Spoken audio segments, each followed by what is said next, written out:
أعوذ بالله من الشيطان الرجيم بسم الله الرحمن الرحيم وأن هذا صراطي مستقيما فاتبعوه ولا تتبعوا السبل فتفرق بكم عن سبيله ذلكم وصاكم به لعلكم تتقون. ٹھیک ہے، ابھی تیسری دیکھیے، وَأَنَّ هَذَا صِرَاطِي مُسْتَقِيمًا، اور یہ میری راہ ہے. یہ جو دو پچھلی آیات میں بیان ہوا ہے نا، یہ دونوں چیزیں، یہ میری راہ ہے، مستقیماً صحیح راہ، سیدھی راہ. فَاتَّبِعُوهُ، اس کی پیروی کرو. یہ جو اہدنا الصراط المستقیم کہتے ہیں، یہ سب میری راہ ہے. اور اللہ اتنا فرما دیتے کہ میری راہ ہے کافی تھا، تاکید کے لیے فرمایا مبالغے کے لیے کہ مستقیماً، پکی سیدھی راہ میری گئی ہے، اس کی پیروی کرنا. وَلَا تَتَّبِعُوا السُّبُلَ، اور دیکھو مت پیروی کرنا مختلف طریقوں کی.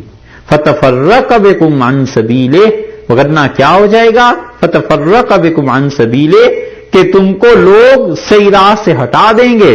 ذالکم، یہ ہے، وصاکم بہ، جس کی وصیت کی ہے تمہیں، لعلکم تتقون، تاکہ تم اللہ سے ڈرتے رہو.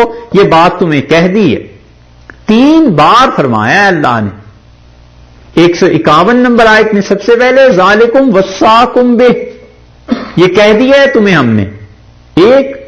اس کے بعد پھر فرمایا ہے کہ ذالکم وصاکم بہ، ہم نے تمہیں یہ بات کہہ دی ہے. تیسری مرتبہ پھر فرما دیا ہے کہ ذالکم وصاکم بہ، اور یہ ہم نے تمہیں کہہ دیا ہے. یہ تینوں آیات میں وصیت کی وجہ سے عبداللہ ابن مسعود رضی اللہ عنہ نے فرمایا کہ حضور اقدس صلی اللہ علیہ وسلم کی وصیت تم نے اگر پڑھنی ہو تو یہ ان کی وصیت. اور اسی وجہ سے رسول اللہ صلی اللہ علیہ وسلم نے بیعت لی ان آیات پہ، اور فرمایا کہ بیعت کرو کہ ان چیزوں میں، اس میں اللہ نے جو کچھ کہا ہے بس اسے پورا کرو. اور تینوں آیات کے آخر پر اللہ تعالی نے مختلف الفاظ لائے ہیں. لعلکم تعقلون 151 کے آخر پہ، 152 کے آخر پہ لعلکم تذکرون، اور 153 کے آخر پہ لعلکم تتقون.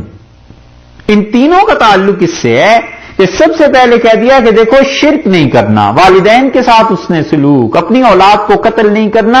آخر پہ کہا کہ عقل سے کام لو، باپ دادا کے طریقے کو چھوڑو، اگر وہ شرک کرتے ہیں مت کرو.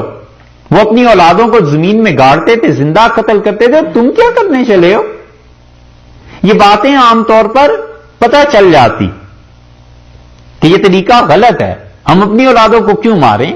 اس لیے آخر پہ فرمایا عقل سے کام لو. دوسری چیز، دوسری آیت میں فرمایا یتیموں کا مال نہ کھانا، اور جو بھی معاہدے ہیں انہیں پورے کرنا.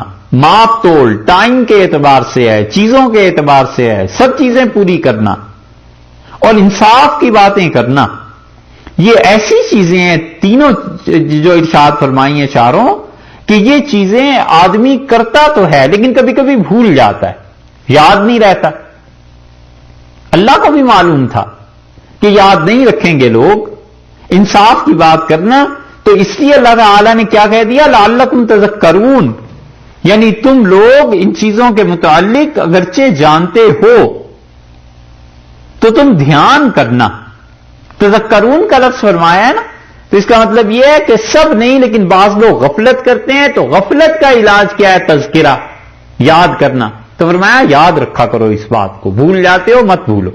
اور آخر پہ تیسری بات میں فرما دیا لعلکم تتقون، تاکہ تم تقوی اختیار کرو، کیونکہ تقوی ہی وہ چیز ہے جو صراط مستقیم تک پہنچاتا ہے، اور تقوی ہی وہ چیز ہے جو اصل میں رہنمائی کرتا ہے. تو تقوی تم میں ہوگا، سارے احکامات پہ عمل آسان ہو جائے گا، اور تقوی نہیں ہوگا تو پھر تم کہیں نہ کہیں گڑبڑ کر جاؤ گے. اس لیے تینوں آیات کے آخر پہ 3 الفاظ مختلف طریقے سے ارشاد فرمائے.